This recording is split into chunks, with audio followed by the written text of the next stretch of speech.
I'm going to talk to you guys about pollution and overfishing and how it is detrimental to our society, especially since we have a growing population. Okay, so my personal experience with this, 2 summers ago, I spent a month in the Caribbean with 15 other students learning about conservation efforts down in the Leeward Islands, which is around here. So I spent a month there traveling around in a catamaran and learning about different oceanic conservation ethics and how it could be used for the whole Caribbean, since the Caribbean is sadly dying with its coral reefs. So a big pollutant to the Caribbean is these cruise ships. They're big, they're massive, and they carry a lot of people. Although it brings in tourism to specific islands and countries, it actually leaves a lot of pollutants because a lot of plastics are thrown into the waters, a lot of human feces are left in the waters, and other pollutants that can hurt or harm the sea life and marine life that is involved in that area. So here we have a sea turtle that unfortunately thought probably a little while ago that was a jellyfish because that's its main source of food. But instead he ate a piece of plastic, and now because his esophagus is getting trapped by the plastic, and he will probably die if someone did not take that out.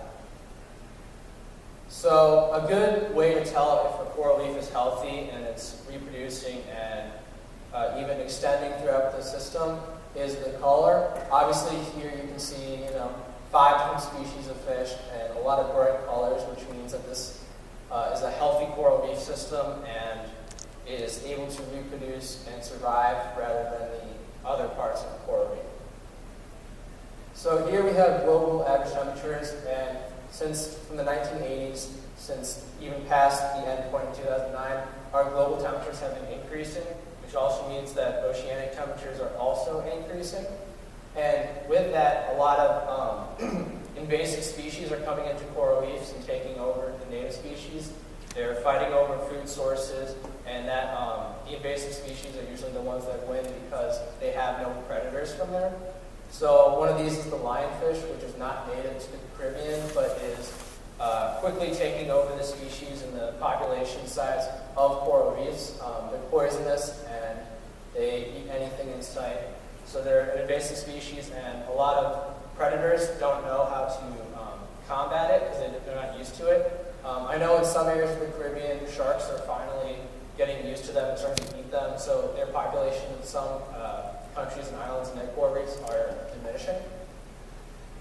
A freshwater species that's invasive is the Asian carp, which is affecting the Mississippi and Lake Erie. They're the same thing. They're an invasive species, so that means that they are taking over food sources. And in Lake Erie, they're projecting that this species will take up 30% of all fish populations, which is taking away from all the other native fish populations. And they said that other species will become extinct because of this if we do not combat this fish. So a big reason for overfishing is these vessels. They're big and they usually leak a lot of fuel because they're not, they're not checked up on per year. They're not managed well. So a lot of fuel is leaking into the water, which can harm different sea life. And also with the overfishing, a lot of these fishing vessels, especially out of the United States, are usually fishing over the capacity of what they're supposed to. So a big pollutant, obviously, what happened is the BP oil spill, and it was so big that it was seen from space, which is right here. Obviously, this doesn't show how large it is, but it does show that even in space, you were able to see how big of an impact it had. Because of the BP oil spill, a species called the bluefin tuna had irregular heart rates, and from that, a lot of them died from cardiac arrest. So a lot of the high species counts of the bluefin tuna in the Caribbean had died out because of the BP oil spill.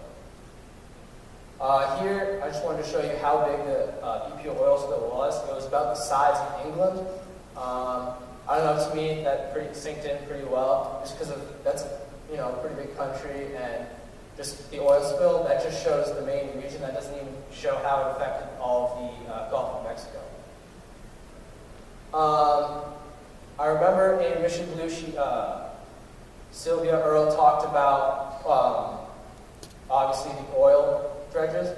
When she was growing up, there wasn't much of any, and now currently around, I think this is 2014, there are over 3,800 oil derricks in the Gulf of Mexico surrounding this area. And with that, a lot of them are not certified from the U.S. to come in from, like BP, come in from England or other areas, and they let their oil dredges come in just for the energy. And yes, we need this energy, but I feel like there's definitely better options to find fuel or energy instead of drilling for oil in the water. So here we have the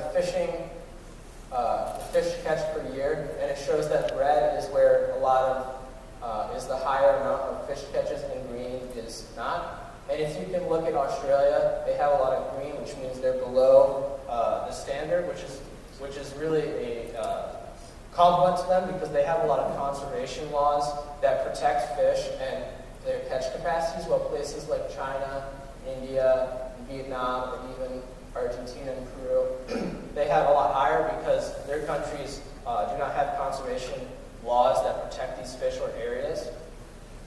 Obviously, for solutions, we should have laws, especially Antarctica over there, that protect these fish and allow them to reproduce, so that they can extend their species across the coastlines of the world. So obviously, Sylvia Earle talked about these hope spots, and the blue hope spots are the ones already in existence, and the red are where she wants them to be.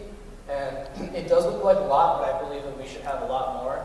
Not just hope spots, but just like national parks, like we had some in Florida and California that protect different areas. So like in California, protect sea otter populations from sea lions and be able to reproduce and stretch all across back to the way they used to be before they were hunted.